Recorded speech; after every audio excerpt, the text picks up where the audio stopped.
Next up, I'd like to invite Dr. Brian Grimm, who is grandfather to 18 children. He's a speaker, author, and the founding president of Religious Freedom and Business Foundation. And he'll be bringing us a topic called Faith at Work.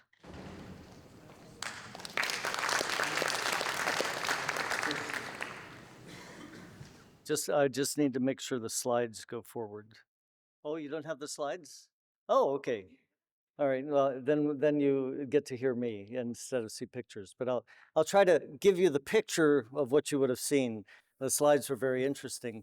So the REDI Index is an index that began by first looking at all the websites of Fortune 500 companies, FTSE 100 companies, and Bombay Stock Exchange 100 companies, and then just seeing if they looked at or mentioned religion as part of their culture, belonging, what used to be called diversity or DEI. Many companies are moving away with that now that Donald Trump has declared those words evil, so to speak. But many companies include religion as part of making their cultures inclusive. And they do this, we can see from their websites, by having faith-based employee groups that are based on faith or interfaith that allow employees to lead out in the company and give their companies an official voice in the company for faith. They also comment on their websites. You might be able to see that they picture things they do to accommodate different religious practices or celebrate and make the workplace open. So the first picture I had was of the Bombay Stock Exchange, and the top 10 companies that we found were the most faith-friendly in India. And one of those companies, and I won't name it just not to call them out, but I met with the CEO and he said, you know, the one thing India can succeed in anything it sets its mind to, except one thing hold us back. That's if we don't get along. You know, with communal violence, if the Hindus and Muslims and Christians can't get along. He said, we need to work on that. That's a business problem. So one of the things, I got to know him through a university called the Maharashtra Institute of Technology World Peace University, or that's MIT, World Peace University. And Vinod Subramanian is here from that university.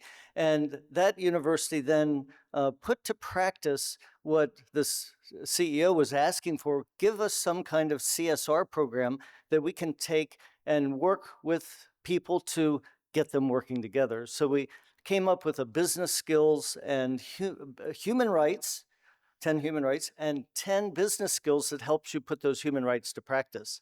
And we piloted it across cities around in Maharashtra state, and 3,500 students, and they loved it. And every principal said, you know, human rights, yeah, that's good, but business skills, wow, you know, that's like, we don't have anything that teaches that, and to combine the two. So now we're, based on that experience in India, then next country is Ghana, I think maybe Philippines we might be going to. And the idea is that we can take this program worldwide, and then CSR supports it. In India, you have to spend, as a large company, 2% by law, 2% of your profits on CSR, corporate social responsibility. And this is a great program that they're interested in. Okay, now change my slide. And then the next, I showed the top companies on our REDI Index. The REDI Index then developed from just external evaluation of companies to many of the companies we worked with, like Accenture, American Airlines, American Express, Google, Salesforce, PayPal, so just to name a few, Rolls-Royce, companies you may have heard of. They said, well, we think our company should be benchmarking ourselves progress in this. So then we rolled that out, and companies have been benchmarking and getting a score and competing for doing good. So at our awards one year, American Airlines, Father Greg McBrayer, stand up so that you're my show and tell. I did have a slide of you, but so he's the chief flight controller for the largest airline in the world, and he's also an Anglican priest, goes to work every day, just that's his work outfit. I've been with him, and moves the planes around the sky, around the world, and brings that faith there, and they welcome it, and in that company, and they were number one, and then Intel became number one the next year, and then they were bantering. Well, we've set a new standard. You got to reach 35,000 feet, to do good in this field. And Intel says, well, it's only because you have Intel inside. So, so it's a fun competition, but competing to do good. And that's what the index does. And I had a beautiful slide just showing how this brings people together. At our conference in Washington, D.C., I mentioned already, we have it at the Catholic University of America. It's the Pontifical University of America that Pope Leo XIII set up. And we have our conference there at the Bush School of Business. And at one of the years, Father Greg prays for anybody at American Airlines that had, whoa, they found them. Okay, well, this is I already talked about this. Okay, I'm going to come back to that, Father Greg. You'll have an encore in a second. So now that I have a slide, you can see what's on the index. So these are questions, does your web page include religion? Does your company sponsor faith-based employee groups, company-sponsored, employee-led? Usually a C-suite exec is the exec sponsor. Do you share best practices with other companies? And that's how this is spreading around the world. Religion's clearly addressed in HR. The company provides spiritual care. McKinsey & Company says that spiritual health is one of the 4 pillars of health in a workplace. So do they address that? Are they attentive to how religion impacts stakeholders, accommodate religious need, clears procedures for responding to discrimination? All these are good things companies could do. These aren't things we made up. It's what companies said we should be doing. And so we created the index to measure that. Do they attend related professional conferences, match donations to faith-based organizations, celebrate and honor holy days? So that's what the index looks like. Here are some of the companies that scored on the this side, the left side. You can see the results from the UK. And the number one company in the UK is Beringian. I'm going to ask in a minute, Adrian to stand up. So get ready. And Rolls-Royce tied that year. And then on the Fortune 500, Accenture tied American Airlines as the number one company. So let me just talk a second about the UK. We've just seen a great growth in interest. We doubled the number of companies participating in the UK in the index.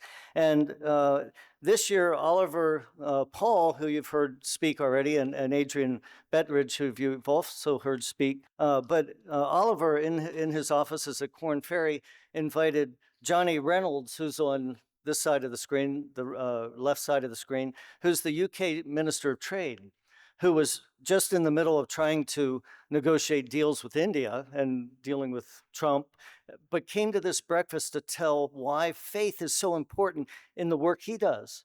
He says, I have a team. I need to make my team feel comfortable. And so, I'd let them know that they can bring their whole soul to work, not just their whole self to work.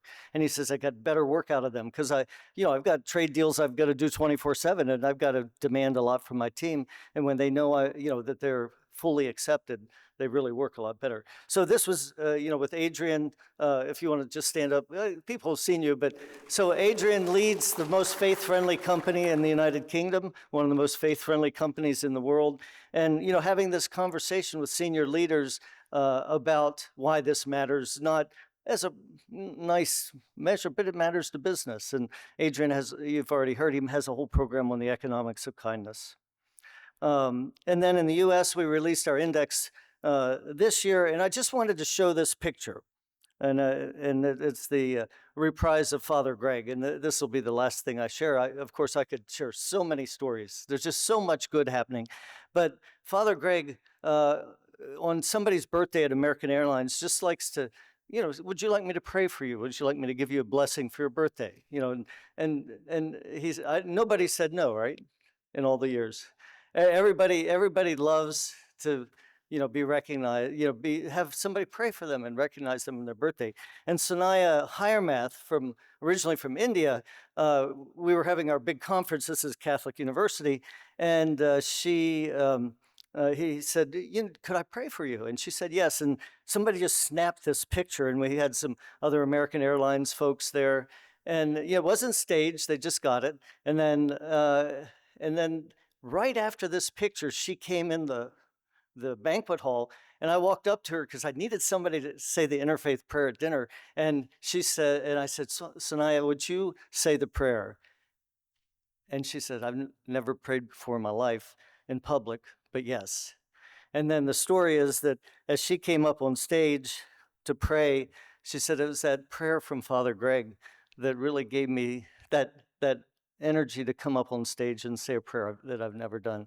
So, this is human. This is human, but that's the side. In business, we're humans, right? When you think of Microsoft, well, we don't have to think of Microsoft as some product. There's people, right? And that's what companies are. And making companies human, open for faith, open for people's identities, creates connections, makes better teams, good for the bottom line. And that's what we measure with the REDI Index. So thank you for being, I hope you're a supporter of that. I know that Lawrence is a convert, and looking forward to taking this throughout the world together with Consolas. Thank you all.